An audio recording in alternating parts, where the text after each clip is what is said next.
डरावनी रातें YouTube channel पर आपका स्वागत है। भूत प्रेत पिशाच और शैतानों की रोमांचक कहानियां आपको इस चैनल पर सुनने को मिलती हैं। अगर आपको ऐसी ही वीडियोस देखना पसंद है तो हमारे इस चैनल को सब्सक्राइब करना ना भूलें। तो हेडफोन लगा लें, कमरे की लाइट्स ऑफ कर लें, क्योंकि ये वक्त हो रहा है डरने का।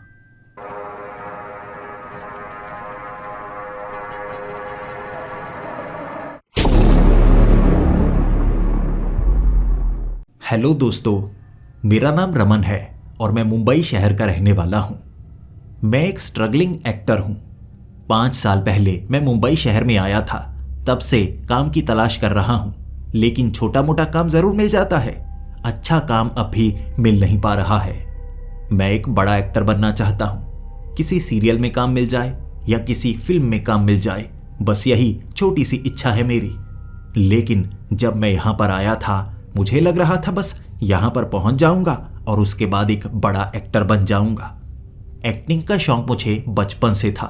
मैं ऐसी एक्टिंग करता हूं कि सामने वाले को लगता है ये तो सच में रो रहा है, ये तो सच में दुखी है, ये सच में हंस रहा है। लेकिन असल में मैं एक्टिंग कर रहा होता हूं और मेरे शहर में मेरी बहुत ज्यादा पहचान बन गई थी। मैं कई छोटे मोटे शो में पहुंच जाया करता था। कभी किसी शादी में मैं थोड़ा सा परफॉर्म करता था और तालियां बजने लगती थी। तभी मुझे लगा मैं इसे प्रोफेशन बना सकता हूं और एक बड़ा एक्टर बन सकता हूं। यह सपना लेकर मैं मुंबई आया था। लेकिन पहले ही दिन जब यहां एक प्रोड्यूसर के पास जाने की सोच रहा था, बाहर लगी लाइन मेरे होश उड़ाने वाली थी। हजारों लोग ऑडिशन देने के लिए आए हुए थे और ऑडिशन देने की बारी जब मेरी आई, हालत पहले ही पतली हो चुकी थी। सुबह से लेकर शाम तक मैं एक लाइन में लगा हुआ था। इतना थका था कि सही से बात कर ही नहीं पा रहा था। तब समझ में आया स्ट्रगल किसे कहते हैं। और 5 साल हो चुके हैं। छोटी मोटी एड में काम मिल जाता है, थिएटर में करता रहता हूं। इससे घर का गुजारा हो पा रहा है। और जिस कमरे में मैं रहता हूं, 4 दोस्त और रहते हैं साथ, वो भी स्ट्रगलिंग एक्टर ही हैं। दिन भर भटकते रहते हैं। कभी किसी डायरेक्टर के पास उससे मिलने की कोशिश करते हैं, तो कभी किसी प्रोड्यूसर से जो छोटी मोटी एड प्रोड्यूस करता है। बस दिन भर भटकते भटकते कब रात हो जाती है समझ में नहीं आता। लेकिन फिर भी जिंदगी को जीना चाहिए, चाहे जैसी भी मिली हो। घर में लड़ाई करके यहां पर आया था मैं कि एक दिन वापस आऊंगा तो कुछ बनकर आऊंगा। जिद है, खाली हाथ वापस जा नहीं सकता। इसीलिए दिन भर काम करने के बाद, कह सकते हैं काम ढूंढने के बाद, जब रात का वक्त हो जाता है, अपने दोस्तों के साथ हम गलियों में घूमने लगते हैं। छोटी मोटी शर्त भी लगाते हैं कि डिनर कौन करवाएगा, कौन रास्ते में पाव भाजी खिलाएगा। बस ऐसी छोटी मोटी शर्त लगाते हैं, पागलपन करते हैं और हंसते हंसते अपने कमरे में आ जाते हैं। इस बार भी रात का वक्त था। दोस्तों ने शर्त लगाई थी किसी भूतिया घर में जाएंगे। लेकिन यहां तो ढेर सारे भूतिया घर हैं। किसी अनजान के घर में घुसना, चोरी का इल्जाम खुद पर लगाना, जेल जाना, ऐसा मैं करना नहीं चाहता था। इसीलिए मैंने अपने दोस्तों को कहा था शर्त कोई और लगाते हैं। लेकिन एक दोस्त इतना कमीना था, उसे पता था कौन सा घर भूतिया है। वो मुझे बस फंसाना चाहता था, सबक सिखाना चाहता था। जो ऐड उसे मिलने वाली थी वो मुझे मिल गई थी। 50,000 रुपए की कमाई मैंने की थी, उसने नहीं की थी। इसीलिए वो मुझसे चिढ़ता था। और ऐसा घर जिसमें लोगों को रात को आवाजें सुनाई देती थीं और 4 लोग उस घर में मारे भी जा चुके थे। ये कहानी सुनाता सुनाता वो उस घर के सामने हमें ले आया था। आसपास और भी घर बने हुए थे। उस घर में घुसना बड़ी मुसीबत हो सकती थी। लेकिन उसने कहा था हम यहां पर बैठे हैं तो दीवार को फांद कर जा, अंदर से कोई चीज को उठा कर लेकर आ, फिर मानेंगे। लेकिन कोई चीज ऐसी होनी चाहिए जिसे देखकर हमें लगे सच में तू उस घर में घुसा है। फिर क्या था, मैं सीधा उस दीवार को फांद कर दूसरी तरफ चला गया और जब उस घर के अंदर गया, ढूंढने लगा। जल्दी से जल्दी कोई काम की चीज मिल जाए, ऐसा ना हो यहां पर सच में मुझ पर कोई शक्ति हावी हो जाए। सामने एक टेबल था। सामान तो ढेर सारा था, लेकिन हर एक चीज को कपड़े से ढांका गया था और उस पर ढेर सारी मिट्टी, और मुझे मिट्टी से एलर्जी है, इसीलिए मैं किसी चीज को हाथ नहीं लगाना चाहता था जो मिट्टी से भरी हो। लेकिन टेबल के ऊपर रखा गया एक पुराने जमाने का चिराग ऐसा लग रहा था जैसे ये कोई एंटीक चीज हो। मुझे लगा बस इसे उठा लेता हूं। वैसे टूटा फूटा था, कीमती नहीं होगा, लेकिन इससे मैं दोस्तों को यकीन दिला पाऊंगा कि कोई चीज मैं लेकर आया हूं और इतनी अजीब चीज अपने पास कोई रख ही नहीं सकता। जैसे ही मैंने उस चिराग को उठाया, जल्दी से उस घर से भागता हुआ बाहर आया। मैंने अपने दोस्तों के सामने हाथ हिलाना शुरू कर दिया। ये देखो चिराग लेकर आया हूं। तो कमीनो, अब मैं शर्त जीत चुका हूं। लेकिन जैसे ही अपने दोस्तों के सामने उस चिराग को दिखाने लगा, वो कहने लगे ये क्या लेकर आया है, हाथ में ये काली सी क्या चीज है। मैंने कहा काली चीज नहीं है, पीतल का चिराग है। उन्होंने कहा नहीं, पीतल का चिराग नहीं है, ये तो काला पत्थर है, ये तू बाहर से लेकर आया है, घर के अंदर तू गया नहीं।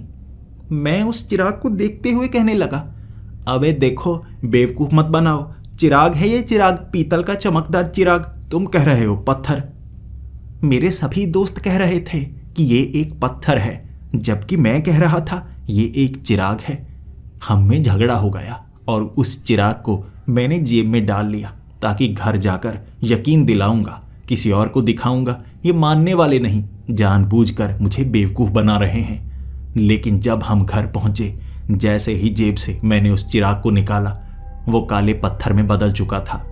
और ऐसा हो ही नहीं सकता किसी ने मेरी जेब में हाथ डाला हो, चिराग की जगह पत्थर रख दिया हो। कमाल की चीज थी, और उससे ज्यादा कमाल की चीज ये थी, वो पत्थर जब मैंने हाथ में पकड़ा हुआ, मैं देख रहा था वो मेरे हाथ में समा गया, जैसे वो तरल बन गया हो और मेरे हाथ में चला गया। जबकि हाथ पर काले रंग का कुछ तरल लग गया या निशान पड़ गया, पक्का धोने पर साफ नहीं हो रहा। और दोस्तों को मैंने ये सब बताया कि ऐसा ऐसा हुआ है, चिराग पत्थर बन गया, मुझे चिराग नजर आ रहा था और देखो निशान पड़ गया। मेरे दोस्त भी मेरे हाथ को धोने में लगे हुए, लेकिन वो निशान नहीं जा रहा। कुछ ना कुछ तो ऐसा हुआ था उस घर में, कुछ ना कुछ तो ऐसा था जिसने मुझ पर असर किया है। लेकिन रात का वक्त था, इसीलिए हम सो गए। जब सुबह हम उठे, हाथ पर निशान नहीं था। मैं खुश हुआ, नहाने के लिए गया। नहाने के लिए आईने के सामने था मैं।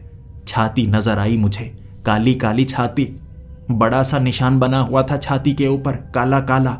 नहाया मैं अच्छे से, रगड़ा, अपनी छाती को रगड़कर साफ करना चाहता था, निशान साफ नहीं हुआ। हाथ का वो निशान गायब होकर छाती पर कैसे पहुंच गया, मुझे तो डर लगने लगा था।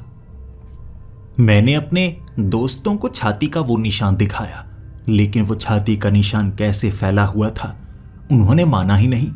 कई बार मुझे इस तरह से वो देख चुके थे, लेकिन वो कह रहे ये तेरा पुराना निशान होगा या तुझे कोई बीमारी लग गई है। वो मेरी बात समझ नहीं रहे थे। उस घर के अंदर जाने के बाद शायद मेरे साथ कुछ हुआ है, लेकिन उन्होंने कहा डॉक्टर को दिखा आना, तो मैं डॉक्टर के पास चला गया। हो सकता है मेरे दोस्त मुझसे जलते हों या उन्हें काम ज़्यादा हो, लेकिन वो तो बहुत बिजी थे। मैं पूरा दिन डॉक्टर के पास रहा और दूसरे दिन भी निशान ठीक नहीं हुआ था, और डॉक्टर का कहना था किसी चीज़ से रिएक्शन हुआ हो सकता है, फुल बॉडी स्कैन करवाना होगा। मैंने वैसा करवाया और अगले दिन जब रिजल्ट आया तो डॉक्टर ने कहा था अपने दोस्तों के साथ या परिवार वालों के साथ ही आना। मैं अपने दोस्तों को साथ लेकर गया क्योंकि परिवार वाले तो वहां पर मौजूद नहीं थे, और वो डॉक्टर दोस्तों को कुछ कह रहा था और दोस्तों की हालत पतली हो गई। फिर आखिरकार उन्होंने मुझे बताया, जबकि डॉक्टर कह रहा था ये बात बताना मत। लेकिन यहां पर मैं अकेला था, परिवार वाला नहीं था, तो दोस्तों ने मुझे बताया।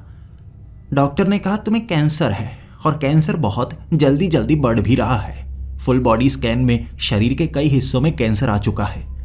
मैंने कहा कैंसर कहां से आ गया? 6 महीने पहले तो फुल बॉडी स्कैन करवाया था जब पेट में दर्द रहता था। डॉक्टर ने कहा ऐसा नहीं हो सकता, जिस तरह से शरीर के अंदर कैंसर पाया गया है ये 1-2 साल में यहां तक पहुंचा होगा, जल्दी नहीं पहुंच सकता। मेरी बात कोई मानने को तैयार नहीं था। मैंने कहा, वो चिराग जो पत्थर बन गया वो शरीर में चला गया, ये किसी तरह का कोई भूत है। डॉक्टर कह रहा था कि तुम्हें इलाज की ज़रूरत है, और इलाज के लिए जो खर्च बताया, इतने रुपए मेरे पास नहीं थे। घर बार सब बेचने के बाद भी इतने रुपए का इंतज़ाम मैं कर नहीं सकता था, लेकिन मुझे कुछ समय ज़रूर दिया गया था और मैंने ठान लिया इस समय का इस्तेमाल मैं कुछ इस तरह से करूँगा, क्योंकि शरीर में ऐसा विकार अपने आप पैदा कैसे हो गया? 6 महीने में, पहले नहीं था, अब है। ये गड़बड़ यकीनन वो भूत कर रहा होगा, तो मुझे किसी तांत्रिक बाबा के पास जाना चाहिए। बस एक बार किसी से सलाह ले लूं। और मुझे एक ऐसा बाबा जानता था, लेकिन उसके लिए मुझे मध्य प्रदेश अपने गांव वापस जाना होता। जिंदगी बचाने के लिए जो भी करना हो मैं करने को तैयार था। बिना अपने घर गए सीधा उस बाबा के पास पहुंच गया। पूरी बात बता दी कि ऐसा ऐसा हुआ है, और बाबा ने कहा था झाड़ फूंक से काम बन जाएगा। मैं बाबा के सामने बैठा, वो मोर पंख से मेरे सर के ऊपर घुमाते घुमाते उसे झाड़ रहा और मोर पंख को आग लग गई। मेरी आंखों के सामने मोर पंख को आग लगी थी और बाबा ने कहा, ये कैसे हो सकता है? मोर पंख ही जल गए। कोई बात नहीं, मेरे पास और मोर पंख है, मैं उससे काम पूरा कर लूँगा। दूसरे मोर पंख मेरे सर पर घुमाए और पंखों को आग लग गई। और बाबा ने कहा था, तेरे ऊपर कोई छोटा मोटा भूत का साया नहीं लगता, तुझ पर श्राप का असर लगता है, और श्राप भी कोई साधारण नहीं लगता। इसका इलाज मेरे पास नहीं है, लेकिन मैं जानता हूँ इसका इलाज किसके पास मिल सकता है। बाबा ने मुझे रेकमेंड किया था एक और बाबा, और मुझे उसके पास जाना था। लेकिन अच्छी बात ये थी, ये बाबा एक अच्छा दोस्त बन चुका था, और उसने कहा था कोई कीमत नहीं देनी, सब काम मुफ्त में होगा। फिर मैं उस बाबा के पास पहुंचा और वो बाबा मेरा ही इंतजार कर रहे थे। वो एक साधु बाबा लग रहे थे, जिन्होंने सबसे पहले मेरे सर के ऊपर रुद्राक्ष की माला घुमानी शुरू कर दी। फिर वहां पर एक यज्ञ किया, लेकिन हर जगह विघ्न पड़ते जा रहे थे। जहां पर वो यज्ञ करना चाहते थे हवाएं चलने लगी, तो बार बार आग जैसे सुलग भी रही और बुझ भी रही, क्योंकि कमंडल बार बार गिर जाता जिसमें पानी भरा हुआ होता। ऐसी घटनाएं बार बार हो रही तो बाबा ने कहा, कुछ गड़बड़ लगती है, तुम्हारे ऊपर सच में कोई ऐसा साया है जो ऐसे काम होने से रोक रहा है। उन्होंने मुझसे पूरी बात जानी। फिर वो कहने लगे, तुझे उस घर में जाना नहीं चाहिए था। कोई छोटी मोटी चीज होती तो समझ में आती, तूने मुसीबत खुद गले में डाली है। किसी के घर से कोई चीज चुरा कर लेकर आना मुसीबत को गले में डालना होता है। चोरी एक बुरा कर्म है, और बुरे कर्म का फल और ज्यादा बुरा होता है। मैंने अपने सर पर हाथ मारा और कहा, मेरे दोस्त ही कमीने हैं, सच में ये तो चोरी करना हुआ। अब छोटी मोटी शर्त हम लगाया करते थे कि किसी के आगे पानी फेंक कर आना, नाली में हाथ लगा लेना, वो सब कुछ ठीक था, वो एक बेवकूफ़ी थी। लेकिन किसी के घर के अंदर से कुछ चुरा कर लेकर आना तो चोरी हुई ना। मैं समझ नहीं पाया, मुझे ना कहना चाहिए था। बाबा ने कहा, कोई बात नहीं, अब बच्चों से गलती हो ही जाती है, लेकिन इतनी बड़ी गलती भी नहीं थी कि तुमने किसी को नुकसान पहुंचाया। लेकिन तुम्हारे ऊपर जो साया आ चुका है उसे उतारने के लिए समझना होगा वो चीज़ क्या है, और मैं ये समझ नहीं पा रहा हूँ। मेरे पास ऐसी दिव्य दृष्टि नहीं है, लेकिन मैं किसी ऐसे इंसान को जानता हूँ, वो बाबा नहीं है। एक बात याद रखना, वो एक प्रोफेसर है, लेकिन उसके पास एक ताकत है, वो भविष्य के आभास कर सकता है, यानी आगे क्या चीज़ हो सकती है। तो इसी भविष्य के आभास में आगे वो ये जान सकता है कि तुम्हारे ऊपर साया कैसा है, वो तुम्हें रास्ता बता सकता है, और ऐसी चीज़ का निवारण उसके पास करवाया जा सकता है। बाबा ने मुझे एक प्रोफेसर रेकमेंड किया था। अब मुझे थोड़ा अच्छा भी लगा, चलो किसी ऐसे से बात करने का मौका मिलेगा जो समझदार होगा, क्योंकि मैं बाबाओं पर ज़्यादा यकीन नहीं करता था। भड़क कर कई बार पीट भी देते थे, तो एक प्रोफेसर से बात करना ज़्यादा अच्छा होगा। वो प्रोफेसर रिटायर्ड थे, अपने क्वार्टर में रहा करते थे, सरकारी क्वार्टर, और वहाँ किसी से मिलते नहीं थे। लेकिन मैं जिद के साथ वहाँ उनके पास पहुँच ही गया।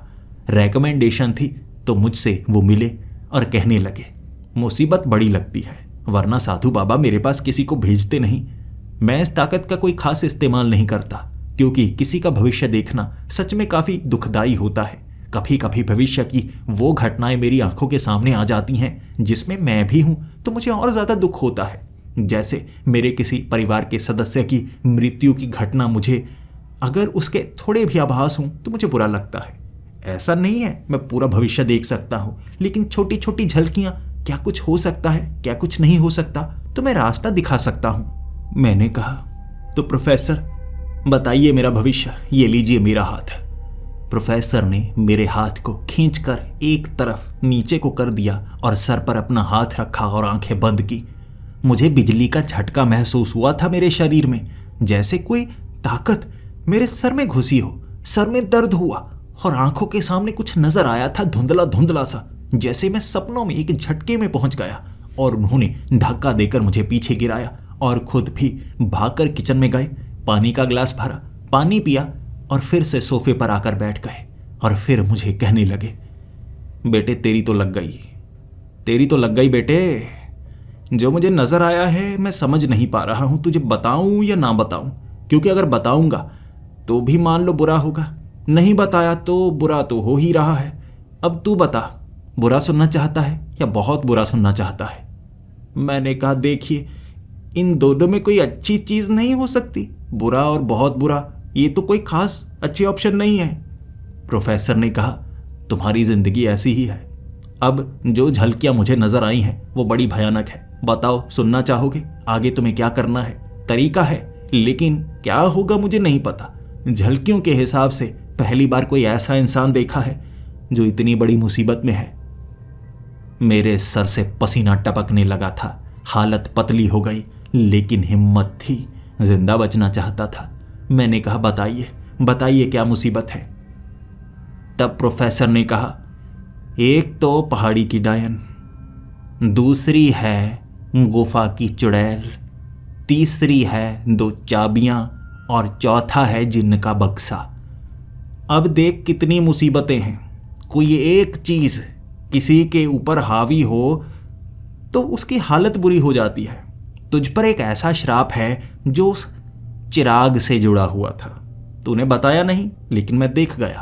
तेरी की गई चोरी उस चिराग की, और वो चिराग था ही शापित जो उस घर से जुड़ा था। किसी ने अपनी उस आफत को चिराग से जोड़कर उस घर में रखा था, और कोई वहां उस चिराग को हाथ लगाता तो मुसीबत उस पर आती। तू खुशकिस्मत है ये कहूं या बदकिस्मत है ये कहूं, लेकिन वो आफत तुझ पर आ गई। अब उस जिन्न का श्राप तुझे एक ऐसी बीमारी देगा जिसका कोई इलाज नहीं है। तू जल्द ही मारा जाएगा। अब बचने के लिए तुझे वो जिन्न का बक्सा खोलना है। अब बक्सा खोलने के लिए 2 चाबियां हैं, एक पहाड़ी की डायन के पास और एक गुफा की चुड़ैल के पास। और सबसे कमाल की चीज, दोनों हैं बहुत बड़ी दुश्मन। दोनों तेरी मदद तो करेंगी नहीं, और दोनों चाबियों को इकट्ठे लेकर जाना है। और एक डायन उस चाबी को पकड़ेगी, एक चुड़ैल उस चाबी को पकड़ेगी, दोनों बक्से को खोलेंगी, तब तेरा श्राप खत्म होगा।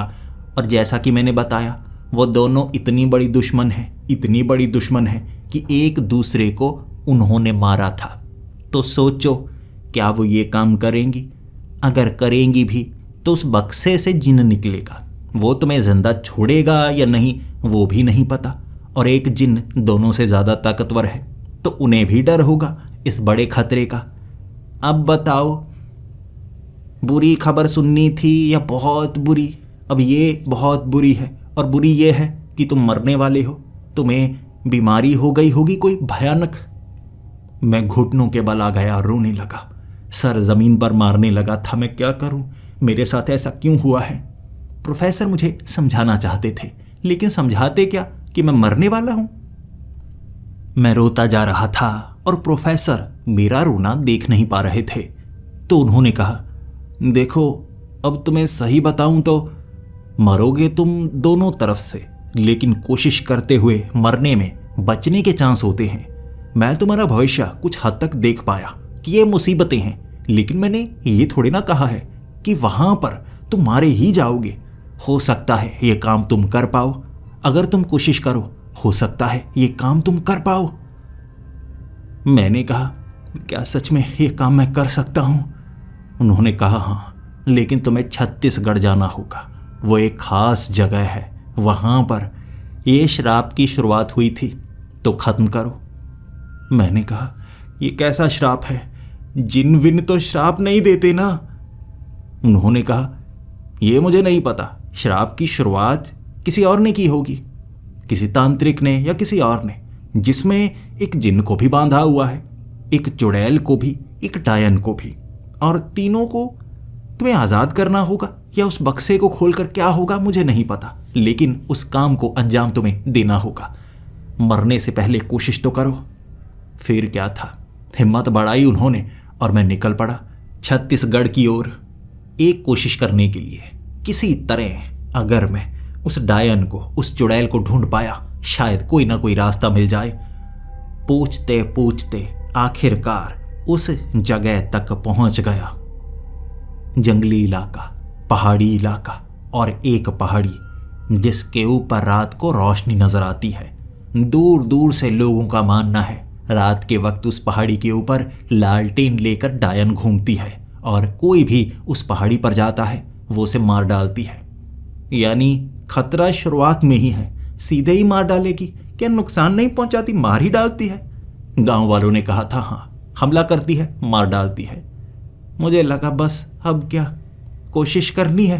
पहले डायन, एक डायन जो सीधे मार ही डालती है, उसे मनाऊंगा कैसे?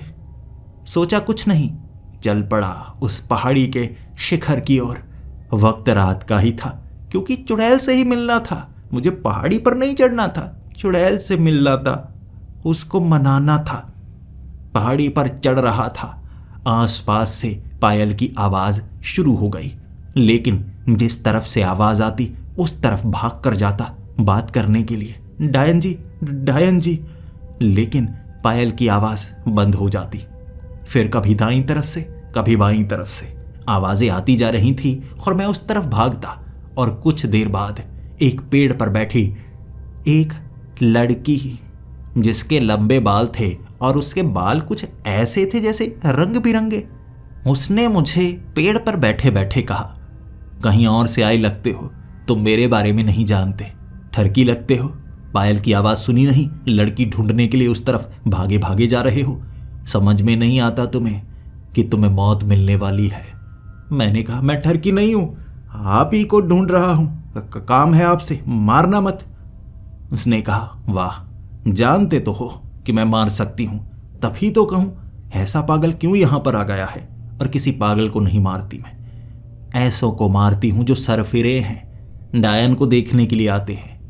यहाँ पर टूरिस्ट प्लेस बनाया पड़ा है, मार देती हूँ उनको। मैंने ध्यान दिया, उसके हाथ में एक छड़ी थी और गले में एक माला, और उस माला के बिल्कुल नीचे लटकी हुई एक चाबी, चमकदार पीतल की चाबी। मुझे अब साफ हो गया, ये वो चाबी होगी। वो मुझसे सवाल करे उससे पहले ही मैंने कह दिया, देखिए आप एक छोटा सा काम कर सकती हैं, ये चाबी का थोड़ा इस्तेमाल करना होगा। वो उड़ती हुई आई, सामने खड़ी हो गई और कहने लगी, अच्छा अच्छा, तो तुम्हें मार ही डालती हूँ, लालची तुम भी हो, इस चाबी का इस्तेमाल करना चाहते हो, उसी खजाने को ढूंढने के लिए आए हो ना। इसे ढूंढने के लिए कई लोग आते हैं, जिंदा बचकर कोई नहीं जाता। बताओ, यहीं मार देती हूँ, जल्दी जल्दी मारती हूँ, मेरे पास ज़्यादा समय नहीं है, मुझे लालटेन लेकर शिखर तक जाना है। मैं उसके सामने कांप रहा था। फिर मेरे पास और कोई रास्ता भी नहीं था। वो कहने लगी, भाग जाओ, मौका देती हूँ। मैंने कहा, भाग गया तो भी मौका नहीं है, मरूंगा तो मैं उस तरफ से भी। वो मेरी तरफ देखे जा रही थी और कहने लगी, मौत से नहीं डरते, क्या उस खजाने को ढूंढना इतना ज़्यादा ज़रूरी है? मैंने कहा, भाड़ में जाए खजाना, मैं खजाना ढूंढने नहीं आया हूँ, सीधे सीधे बताता हूँ, मैं मरने वाला हूँ, और उस ताले को खोले बिना मैं बचने वाला नहीं। लेकिन ये भी जानता हूँ दूसरी चाबी भी मुझे ढूंढनी होगी। वो कहने लगी, अच्छा, तो तुम वो हो जिसने चिराग को छुआ है। शायद कोई ऐसा आ ही गया जिसे ये श्राप मिल गया है, और हमें पता है तुम्हें क्या करना होगा। तुम्हें मुझे और उस गुफा की चुड़ैल को, दोनों को लेकर जाना होगा बक्से के पास, और अब क्या ही कहूँ, तुम्हारी मौत तो इस तरफ भी है उस तरफ भी है। छोड़ती हूँ तुम्हें, जाओ, उस चुड़ैल को मना सकते हो तो मनाओ, फिर मुझसे बात करना, क्योंकि शुरू में मैं झगड़ालू लगना नहीं चाहती। जाओ, उस पहाड़ी के पीछे एक बड़ी गुफा है, वहां पर वो चुड़ैल मिलेगी, जिंदा बचे तो वापिस आ जाना। बस फिर क्या था, रास्ता दिखा दिया उसने। चल पड़ा मैं उस ओर, और वो लालटेन लेकर पहाड़ी के ऊपर जा रही थी। कहते हैं इस पहाड़ी पर चढ़ने के बाद कोई बच नहीं पाता, वो डायन सबको मार देती है। किस्मत थी मेरी कि मैं बच गया। उसे पता था मैं कैंसर से वैसे भी मर जाऊंगा, शायद इसीलिए उसने मुझे छोड़ दिया। फिर क्या था, चलते चलते मैं उस गुफा के पास गया। उस गुफा के अंदर से चीखने की आवाजें आ रही थीं, और चीख से मैं डरने वाला नहीं था। मरने वाले को किसी से डर नहीं होता, ऐसी औरतों की चीखें। और मुझे पता है वो चुड़ैल है, गुफा की चुड़ैल, और इस गुफा में शायद अंधेरे में मुझे मार डालेगी। तो मैंने वो लालटेन पकड़ी, उसे लेकर अंदर जा रहा। जिस तरफ से आवाज आती, ठिठुर सा जाता, ठहर सा जाता, डर सा जाता, लेकिन बढ़ता फिर भी उसी तरफ। ढूंढना था उसे मुझे। मैं आवाज का पीछा करने लगा, तभी मुझ पर हमला हुआ। एक तरफ लालटेन की थी और दूसरी तरफ से अंधेरे में मेरे कंधे पर हमला। किसी तेजधार चीज से मेरे कंधे को छीला गया था। 2 निशान, फिर लालटेन उस तरफ की तो पीठ पर निशान, कंधे पर निशान, सर पर निशान। चोट काफी ज्यादा लगी थी और एक तरफ में बैठ गया। थोड़ा जख्मी हो चुका था और जानता था ये कौन कर रहा है। लालटेन को छाती के साथ समेट कर मैं इंतजार कर रहा था कब वो मेरे सामने आएगी, और उड़ती हुई बड़ी भयानक दिख रही थी। सामने आकर वो खड़ी हो गई और कहने लगी, मौत को कबूल करो, यहाँ आने की तुमने गलती की है। तुम भी खजाना ढूंढने के लिए आए हो, इसीलिए तुम्हें मरना होगा। मैंने उसको भी वही जवाब दिया, बाढ़ में जाए खजाना, मैं खजाना ढूंढने नहीं आया हूं, मैं बचने के लिए आया हूं। उसने कहा, बचने के लिए? आखिर इस गुफा में बचने के लिए क्यों आए हो? यहां पर कौन सा तुम्हें अमृत मिलने वाला है? मैंने कहा, अमृत नहीं, मुझे श्राप से आज़ादी चाहिए। वो चाबी जो तुम्हारे गले में है ना, बस उसका इस्तेमाल करना है। उसने चाबी की तरफ देखा, फिर मेरी तरफ देखा और हंसकर कहने लगी, अच्छा, आखिरकार तुम आ ही गए, श्राप वाला इंसान। हमें भी कैद किया गया है और उसी श्राप ने तुझे भी फंसाया। अब तू बचने के लिए आखिरी कोशिश करना चाहता है। वो कोशिश है तेरी बीमारी को ठीक करना इन 2 चाबियों के जरिए। और पहले मेरे पास आया है या उस पहाड़ी पर भी जाकर आया है? मैंने कहा, जाकर आया हूं। वो हैरान हो गई। जख्मी नहीं किया उसने, मारा नहीं, जिंदा छोड़ दिया। मैंने तो सुना है वो किसी को जिंदा नहीं छोड़ती। मैंने कहा, उन्होंने कहा था आपके पास जाकर आइए, मुझे कुछ नया जानने को मिलेगा। आपने जख्मी कर दिया। अब क्या बताऊं आपको, क्या बताऊं उनको? उस चुड़ैल ने कहा, ठीक है, तुम मेरी चाबी चाहते हो, मैं तुम्हें चाबी दूंगी, लेकिन मेरा हाथ लगेगा, मैं उस ताले को खोलूंगी तो वो बक्सा खुलेगा। लेकिन मान लो कि मैं मान जाती हूं, लेकिन तुम उस डायन को कैसे मनाओगे? और मैं बस उसे खत्म करना चाहती हूं, उसे खत्म कर दूं, मैं तैयार हूं।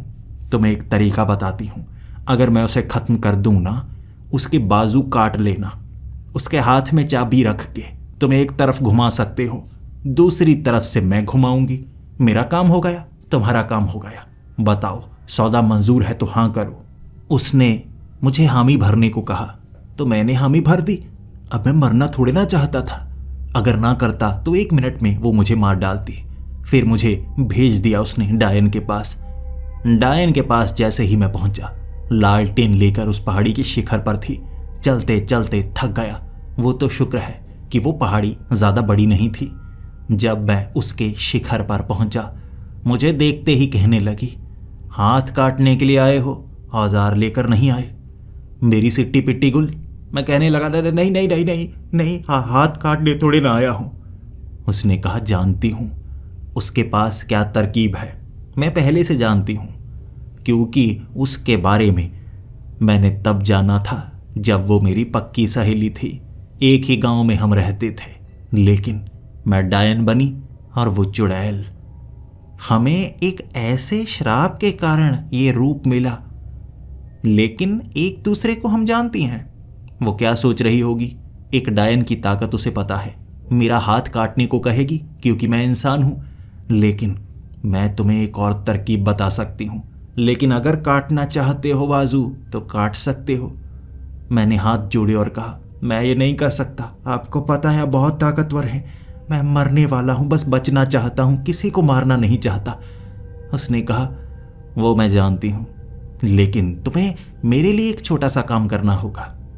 पहले बताओ, उस पर भरोसा है या मुझ पर? मैंने तो कोई नुकसान नहीं पहुंचाया। उसने देखो कैसे तुम्हें छील कर रख दिया। तुम मेरा हाथ काट कर लेकर जाओगे, वो तुम्हें मार डालेगी, उसका बदला भी पूरा। और वो किसी की मर्जी नहीं मानती, बड़ी जिद्दी है, बहुत ज्यादा। लेकिन मैं तुम्हें वो तरीका बताती हूं जिससे तुम्हें नुकसान भी नहीं होगा, मेरा बदला भी पूरा हो जाएगा। मुझे अपनी दोस्त समझो। उस डायन ने मुझे एक रस्सी दी, चमत्कारी रस्सी, जिससे एक चुड़ैल को लपेटा जा सकता है और वो हमेशा के लिए उस रस्सी में कैद हो जाएगी। लपेटने वाला उसे आज़ाद कर सकता है। उस डायन ने कहा, उस रस्सी में लपेट देना, वो शक्तिहीन हो जाएगी, फिर लेकर आना मेरे पास। हम इकट्ठे चलेंगे उस बक्से को खोलने के लिए, लेकिन वादा करो उस रस्सी को नहीं खोलोगे। मैं बस उसकी गर्दन काट लूँ, एक बार गर्दन काट डालूंगी, खत्म कर दूंगी, फिर रस्सी को खोलो, चाहे जो मर्जी करो, तुम्हें तुम्हारा बक्सा मिलेगा, मुझे मेरी दुश्मन की गर्दन। सौदा मंजूर है? मैंने कहा, मंजूर है, अब क्या कर सकते हैं। उसने मुझे वो रस्सी दी। रस्सी को एक झोले में डालकर मैं गुफा में चला गया। गुफा में पहुंचते ही चुड़ैल मेरा इंतजार कर रही थी। मेरे झोले को देखकर मुझे लगा वो सोच रही होगी इसमें बाजू होगी उस डायन की, लेकिन पत्थर पर बैठी कहने लगी, रस्सी लेकर आए हो? जानती हूँ, सहेली थी वो मेरी, एक गांव में रहते थे। मैंने कहा, हाँ हाँ, श्राप के कारण वो डायन बन गई, आप चुड़ैल। सुना दी है कहानी उसने। उसने कहा, तो यकीन भी है उस पर? रस्सी लेकर आए हो मुझे कैद करने के लिए। इस रस्सी से मैं कैद इतनी आसानी से नहीं हो जाऊंगी। तुम्हें लपेटनी होगी रस्सी, गांठ बांधनी होगी, और तुम्हें लगता है मैं गांठ बांधने दे दूंगी? इतने में तुम्हारी गर्दन उड़ा डालूंगी। मैंने रस्सी निकाली, सामने रखी और कहा, देखिए, मैं तो उसकी बात नहीं मान रहा था, लेकिन वहां भी मजबूर हूं। उसे पता है आप बाजू काटने को कह रही हैं। चुड़ैल ने कहा, हाँ हाँ, मेरे साथ ही रहा करती थी, मेरे बारे में सब कुछ जानती है, जैसे मैं उसके बारे में जानती हूँ। चुड़ैलों डायनों का बहुत ज्ञान था हमें, दोनों डायन बनना चाहती थी, लेकिन मुझे लगा जिंदा चुड़ैल कैसे बना जा सकता है। मैं वो विद्या सीखा करती थी, और फिर वो श्राप जिसके बारे में मुझे याद नहीं। श्राप का हिस्सा है कि वो कुछ भी हमें याद नहीं है, बस इतना याद है, इस चाबी से बक्सा खुलता है और एक इंसान श्राप के कारण आएगा, बक्सा खोलने के लिए कहेगा। बदले का मौका है वो, बदले का मौका, बस मुझे इतना पता है। लेकिन अगर तुम मेरा एक छोटा सा काम करो, बाजू नहीं काटनी, कुछ ऐसा सोचते हैं जो बिल्कुल अलग हो, मैं जो सोचूंगी उसे पता चल जाएगा, इसलिए उसे कैसे मारना है तुम बताओ। आओ बैठो, हम दोनों एक तरकीब बनाते हैं। मैं उसके साथ बैठ गया। फिर उस डायन की कमजोरियां वो मुझे बताती जा रही, मैं जानता जा रहा, सब कुछ बताया। डायन की चोटी में ताकत होती है, भरोसा जीतना होगा, उसके सामने उसे प्यार में लाना होगा। वो डायन है, ये चुड़ैल है। चुड़ैल फिर भी एक मृत रूप होता है तो ज्यादा भयानक है। जो डायन होती है फिर भी इंसानी रूप है, कुछ इंसानी गुण हैं उसमें, इसीलिए वासना का असर भी उस पर होगा। तुम एक मर्द हो, दिखने में अच्छे हो, उसे अगर मनाओ, उसे पटाओ तो वो कमजोर हो जाएगी, प्यार के आगे किसी की नहीं चलती। फिर जब तुम्हारी बाहों में हो, उसकी चोटी काट देना, वो कमजोर हो जाएगी। फिर साधारण इंसान की तरह उसे मार डालना, बाजू ले आना मेरे पास, क्योंकि और कोई रास्ता है नहीं और मुझ पर वासना का कोई असर नहीं होता। मैं पूर्ण मृत चुड़ैल की तरह हूं, इस श्राप से बंधी हुई, मुझ पर असर नहीं होगा। मेरे सामने कपड़े उतार कर नाचना मत शुरू कर देना, काट डालूंगी, काट डालूंगी। उसने बताया तो यही तरकीब करने के लिए चला गया। चुड़ैल के पास ताकत थी, मुझे ऐसे कपड़े दिए जिसमें मैं बहुत अच्छा लग रहा था। उसने मुझे नहलाया, पूरा तैयार किया, परफ्यूम लगाया और कहा उसके सामने नाचने की कोशिश करना, उसे हंसाना, उसे हंसाने वाले मर्द बहुत ज़्यादा पसंद है। चल पड़ा मैं पहाड़ी की ओर। पहाड़ी के शिखर पर पहुंचकर टांगे दर्द कर रही थी। दिन हो चुका था तो वो डायन वहां पर आने वाली नहीं थी। रात का इंतजार किया, वो डायन वहां पर आ गई, पत्थर पर बैठी हुई, अपनी बाजुओं को लपेटे हुए मेरी तरफ देखकर कहने लगी, कमीनी है वो कमीनी, परफ्यूम भी वही वाला लगाकर भेजा है जो मुझे बहुत ज़्यादा पसंद था, और कपड़े भी वही जो मैं सोचा करती थी जिससे मुझे प्यार होगा, ऐसे कपड़े पहनता होगा शहरी लड़का। कमीनी है लेकिन मैं पटने वाली नहीं। देख मेरे करीब मत आना। भले ही इंसानी शरीर में हूँ, लेकिन तेरे जैसे तिल चट्टे शरीर वाले इंसान से मैं पटने वाली नहीं। आजा, उसने तरकीब लगाई है तो मैं भी तरकीब लगाऊंगी। उसे मारने का तरीका मैं बताती हूँ, वो ज़्यादा आसान है, उस पर भरोसा मत करना। वो डायन मुझसे बातें करने लगी और कहने लगी, एक और तरकीब तो है, तुम बताओ क्या ये तरकीब काम करेगी और इसे कैसे बदल सकते हैं? तुम्हारी सोच ज़्यादा अच्छी होगी क्योंकि मेरे बारे में वो जानती है। उस डायन ने बताया एक चुड़ैल को जलाकर भी खत्म किया जा सकता है, लेकिन उसकी गुफा में उसका श्राप है कि वो मर नहीं सकती चाहे उसे जलाया भी जाए, इसीलिए उसे गुफा से बाहर लाना होगा। मैंने ये उसे बताया और कहा बाहर अगर आग जला दी जाए और ऐसी कोई चीज़ जो जल्दी जल पड़े, बस मैं उसे बाहर लेकर आऊँगा, वहाँ आग लगेगी और वो भस्म हो जाएगी। उस डायन ने कहा ये अच्छा है, मेरे पास जादू है, मैं अपनी नकली बाजू बना कर दूंगी, उसमें चाबी नकली फंसा कर दूंगी। तुम वो चाबी उसे दिखाना और कहना जल्दी चलो मेरे पास समय नहीं है। वो बाहर आएगी और जलकर खत्म हो जाएगी। मैं तुम्हें बताती हूँ तुम्हें कैसी कैसी चीज़ें चाहिए होंगी जो ऐसे पैर रखने पर जल जाती हैं। मुझे झोला भर कर उसने चीज़ें दी थी। एक इंसानी बाजू जो बिल्कुल उसकी बाजू जैसी थी, बीच में नकली चाबी, ये देकर भेजा था उसने उस गुफा के अंदर।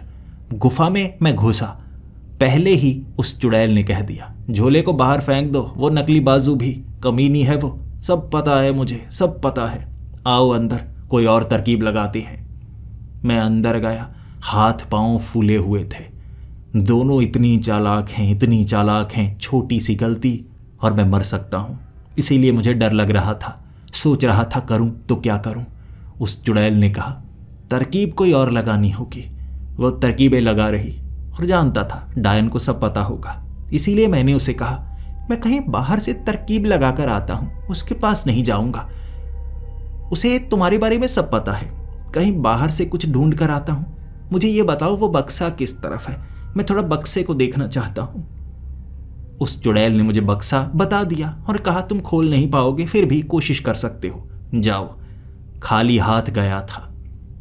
4 पहाड़ियां आगे, वहां पर एक समतल सा मैदान था, घना जंगल बना हुआ 4 पहाड़ियों के बीच में, जहां पहुंचना मुश्किल था, और उसके बीच में बना एक झोंपड़ा, झोंपड़े में रखा बक्सा और बक्से में मेरी आज़ादी, वो जिन जिसे कैद किया गया है। बक्से के करीब पहुंचते ही मैं रोने लगा, बिलबिलाने लगा। भूख लगी थी, प्यास लगी थी, पानी तो मुझे वहां पर मिल गया था, भूख लगी थी तो पत्ते खाए। बैठ गया बक्से के पास, कहने लगा कैसे खोलूं, कैसे खोलूं, उनसे मुकाबला नहीं कर सकता, उन्हें फंसाया नहीं जा सकता, मैं क्या करूं। और उस बक्से से आवाज़ आई तरीके तो और भी हैं, अगर तुम अपनाना चाहो तो मैं तुम्हें बताऊंगा। दोनों की कमजोरियां जो दोनों को नहीं पता वो मुझे पता है, बताओ सुनना चाहोगे। उस जिन ने मुझे जानकारी दी, एक तरीका है जिससे दोनों को इकट्ठा किया जा सकता है एक खास जगह पर, और ये जो बक्सा है यहाँ से उठाया जा सकता है, कहीं भी ले जाया जा सकता है। अगर इस बक्से को उस जगह ले जाया जाए जहाँ दोनों इकट्ठा हो सकती हैं तो काम बन सकता है। मैंने कहा ऐसी कौन सी जगह जो गुफा से जुड़ी हो, क्योंकि वो चुड़ैल गुफा से बाहर नहीं आ सकती और वो डायन उस पहाड़ी से कहीं और नहीं जा सकती। तब उस जिन ने कहा वो पहाड़ी जहाँ पर डायन रहती है वहाँ भी एक गुफा है, अगर अपनी उसी पहाड़ी की उस गुफा के थोड़ा सा अंदर वो डायन चली जाए और वो चुड़ैल जो गुफाओं से बाहर नहीं आ सकती, एक ऐसी गुफा का रास्ता है जो वहाँ से निकलकर उस पहाड़ी तक जाता है, उसे गुफा के ज़रिए वहाँ तक पहुँचाओ, पहाड़ी के डायन को गुफा के अंदर बुलाओ तो एक जगह दोनों इकट्ठी हो जाएंगी। वहाँ पर रखो बक्सा और बस दोनों का हाथ लगाकर इस बक्से को खोल दो। मैंने कहा, बक्से को मैं खोल दूंगा, लेकिन क्या इससे मेरी बीमारी ठीक हो जाएगी? उसने कहा, हाँ, बस इस बक्से को खोल दो, सारा श्राप ही इस बक्से से जुड़ा हुआ है, उन चाबियों से, उस चिराग से सारा काम खत्म हो जाएगा बस। मैंने कहा, तुम एक जिन्न हो, तुम एक जिन्न हो, तुम मुझे मार डालोगी तो? उसने कहा, नहीं नहीं, अब मैं तुम्हें पूरा सच नहीं बता सकता, लेकिन मैं तुम्हें नहीं मार सकूंगा, क्योंकि जब श्राप खत्म हो जाएगा, बक्सा खुल जाएगा, कोई खजाना नहीं मिलेगा जैसा कि लोग समझते हैं। ये आज़ादी मिलेगी सबको, तुम्हें श्राप से, उस डायन को श्राप से, उस चुड़ैल को श्राप से और मुझे इस श्राप से। हम सब आज़ाद हो जाएंगे। बस मैं वादा करता हूँ कुछ नहीं करूँगा, तुम खुद देख लेना, लेकिन कुछ करना ज़रूर है मुझे, वो मैं करूँगा। उसकी आवाज़ में गुस्सा था, लेकिन मैं जानता नहीं था वो गुस्से का क्या होगा, इसीलिए मुझे लगा मुझे वो काम करना चाहिए। इस बक्से को लेकर घनी गुफा में बीच में जाकर एक ऐसी जगह जहां उसने रखवाया, वो बक्सा ऐसी जगह रखा जो उसी पहाड़ी के अंदर बनी गुफा में था। पहाड़ी की डायन ऊपर और आवाज़ आ रही, पायल की आवाज़। उसके बाद मैं उस गुफा से निकला, बाहर वो डायन खड़ी कह रही, मेरी पहाड़ी में घूम रहे थे और मुझे पता तक नहीं, ऐसा कैसे हो सकता है?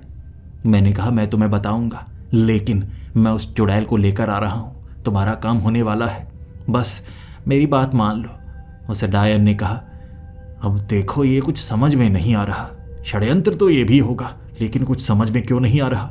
अगर तुमने झूठ बोला तो मैं तुम्हें सबक सिखाऊंगी। मैंने कहा, बस मेरे साथ अंदर आ जाना, तुम्हारे लिए एक बहुत अच्छा आइडिया है। उसे मैंने जाहिर होने नहीं दिया, लेकिन उसे गुफा की उस जगह बुलाया और दूसरी तरफ से गुफाओं के उस मकड़जाल से निकलते हुए मैं उस गुफा तक पहुंचा जहां वो चुड़ैल इंतज़ार कर रही थी बाहर से मेरा। मैं तो निकला गुफाओं के अंदर से, भौचक्की हो गई और कहने लगी, ये कैसे किया तुमने? मैंने कहा, चलो मेरे साथ, दिखाता हूँ। चली मेरे साथ वो भी, गुफाओं के उन रास्तों से जिसके बारे में उसे तक नहीं पता। कह रही, तुम ये काम कैसे कर पा रहे हो? इन गुफाओं में हमेशा से रही हूँ, मैं गुफा से बाहर नहीं आ सकती, लेकिन गुफाओं में घूमते घूमते दूर तक जा सकती हूँ। इस रास्ते का पहले मुझे कभी पता ही नहीं चला। मैं उस चुड़ैल को भी उस जगह ले ही आया और तरकीब जो उस जिन्न ने बताई थी, मैं उसे मना कैसे करता। वहाँ गुफा के अंदर एक दीवार थी, दाईं तरफ भी गुफा का हिस्सा, बाईं तरफ भी गुफा का हिस्सा, बीच में एक छेद, और उस बक्से को मैंने छेद में ऐसे फंसाया। उस दीवार के दाईं तरफ एक चाबी वाला छेद था, एक बाईं तरफ चाबी वाला छेद था। चुड़ैल इस तरफ रहती, डायन उस तरफ रहती, दोनों चाबियां लगाकर देखती और एक दूसरे से मिल भी नहीं पाती। मेरा काम भी हो जाता। ऐसी तरकीब शायद ही कभी किसी के पास आ पाती। उस चुड़ैल को दाईं तरफ लेकर आया और मैं कहने लगा, देखो मैं ये बक्से को यहाँ पर लेकर आया हूँ और बस एक छोटा सा काम कर दो, तुम यहाँ पर चाबी लगाकर इंतज़ार करो। बक्से को मैंने बीच में ऐसे फंसाया है कि एक खास जादू यहाँ से निकलेगा। वो जिन्न बातें करने लगा चुड़ैल से। चुड़ैल उसकी बातों में आ गई। पता नहीं कौन था वो, लेकिन उस चुड़ैल ने आखिरकार चाबी उस बक्से में लगाई और हाथ बार बार घुमाकर कहने लगी, एक चाबी से नहीं खुलेगा, कह रही हूं नहीं खुलेगा। दूसरी तरफ घूमकर डायन के पास गया, बिल्कुल सेम चीज उसे कही, बक्से में चाबी तो लगाओ, खोलकर देखने की कोशिश तो करो, एक जादू है, इससे वो मारी जाएगी। डायन मान गई। जब चाबियां दोनों की लगी, बक्सा ऐसे खुला कि वो जो दीवार थी ध्वस्त हो गई, टूट गई। जिन्न बाहर निकला, बड़ा भयानक जिन्न। मैं तो डर गया, लेकिन मेरे शरीर पर वो जो काला रंग था हाथ में चिराग बनकर आ गया और वो चिराग मैंने नीचे फेंका और मुझे हल्का हल्का सा महसूस हुआ। और फिर उस जिन ने कहा, सभी का श्राप खत्म हुआ। वो चिराग पीतल का साधारण सा चिराग बन गया। पहले कुछ चमकदार था, अब तो बिल्कुल घटिया सा। वो चुड़ैल जो बेहद भयानक थी ठीक ठाक दिखने लगी। वो डायन जो काफ़ी अजीब थी वो भी साधारण हो गई। और हवा में उड़ रहा था वो जिन धड़ाम करके नीचे गिरा। उड़ नहीं पा रहा था। श्राप खत्म तो सभी आज़ाद हुए। उसके बाद वो आदमी उठा। सबसे पहले वो जो डायन थी उसको बालों से पकड़ा उसने। चमाटे मारता गया, चमाटे मारता गया। वो चीखें मार रही थी, वो चमाटे मार रहा था। पीछे से वो चुड़ैल बोली, क्यों मार रहे हो भाभी को, क्यों मार रहे हो, भाभी ने ऐसा क्या किया है। फिर वो आदमी गया, उस चुड़ैल को चमाटे मार मार के पीटने लगा। दोनों की धुलाई की उसने और फिर कहने लगा, तुम दोनों निकम्मी सहेलियों ने मेरी जिंदगी बर्बाद कर दी। वहां खड़ा मैं देख रहा था चल क्या रहा है। तब उस आदमी ने कहा, ये डायन जो डायन बनना चाहती थी, डायन की बच्ची, ये मेरी पत्नी है और ये मेरी सगी बहन है। दोनों सहेलियां थी, एक ही घर में रहती थी, लेकिन मुझे गुस्सा हमेशा चढ़ाए रहती थी।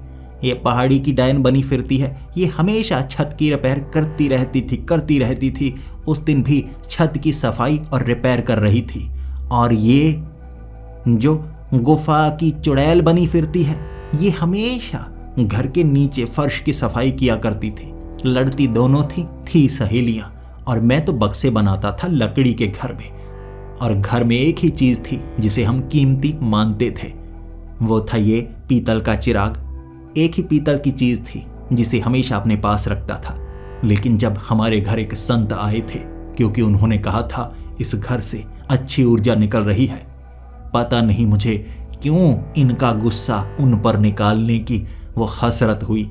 मैंने चिराग छोड़कर उनके सर पर मारा था। गुस्से में उन्होंने श्राप दिया था, तुम जैसे हो, जो चाहते हो तुम्हें वो मिले। श्राप है और श्राप इस चिराग से जुड़ा होगा। बस उसके बाद उन्होंने कहा, इस चिराग को बाद में जो छुएगा वो इस श्राप को खत्म करेगा, लेकिन नहीं कर पाया तो सब मरेंगे। ये कहकर वो संत चले गए और बस वो श्राप शुरू हुआ। चिराग पता नहीं कहाँ गया। मैं इस बक्से में बंद हो गया जिन्न बनकर। ये जो फर्श की सफाई करती थी पास की गुफा में चुड़ैल बन गई। ये छत पर चढ़ी रहती थी पहाड़ी की डायन बन गई। तब से इंतजार कर रहे हैं और भूलता रहता था समय समय पर। मुझे भी अच्छे से कुछ याद नहीं था, थोड़ा थोड़ा याद था। और इन्हें तो सब कुछ भूल गया। सहेलियां थी, बस इतना याद था। तुमने आखिरकार श्राप का अंत किया। तीनों मेरे सामने खड़े थे, जिनसे मैं डर रहा था। मन तो तीनों को पीटने का कर रहा। सारी की सारी भसड़ इन तीनों ने मचाई हुई थी। उस चिराग में कोई श्राप होता ही नहीं अगर इसने वो चिराग उस संत के सर पर न मारा होता। गुस्सा तो मुझे भी था, पीटना तो उस आदमी को मैं भी चाहता था। और दोनों मुस्कुरा रही, बस ये छोटा सा काम तो कर दो। मैंने वो काम किया, पीटा उसे, घुटना गर्दन में फंसा के जो मैंने पीटा उसे। गुस्सा मेरे अंदर भी था, मैंने भी वो निकाला। तीनों पिटे हुए थे। 80 साल से ये श्राप था ऐसे जुड़ा हुआ। आखिरकार वो श्राप से आज़ाद हुए। उन्हें उनकी पूरी उम्र मिली, यानी उन्हें बूढ़ा होना चाहिए था, लेकिन जब श्राप लगा वो उसी उम्र के रह गए। इसीलिए अब वो जिंदगी बिता सकते थे। समय बदल गया था, लेकिन वो बिल्कुल नहीं बदले थे। मुझे क्या, मुझे तो स्ट्रगल करना था। तो पहुंच गया मुंबई वापस। दोबारा फुल बॉडी स्कैन करवाया तो शरीर में कोई कैंसर नहीं था। डॉक्टर का कहना था ये चमत्कार हो गया। क्या बताता उन्हें, ये चमत्कार नहीं था, ये मेरी जिंदगी का बहिष्कार था। कैसे बचकर आया हूं किसी से बयां तक नहीं कर सकता। लेकिन जिंदगी के कुछ सबक जरूर सीख चुका हूं कि कभी दोस्तों पर भरोसा नहीं करना और गलती से भी चोरी नहीं करनी, चाहे बड़ी हो या छोटी हो। समझदारी जरूरी है और जिंदगी में मेहनत करते रहो, गुस्से पर कंट्रोल करो। सबक ढेर सारे सीखे थे, लेकिन जिंदगी भी तो लंबी पड़ी है। याद रहेगा या नहीं मुझे नहीं पता, लेकिन अब भी नए एड शूट में शायद आपको कहीं ना कहीं टीवी पर मैं नजर आ रहा हूं। लेकिन अपना असली नाम नहीं बताऊंगा, भले ही कहानी असली सुनाई है।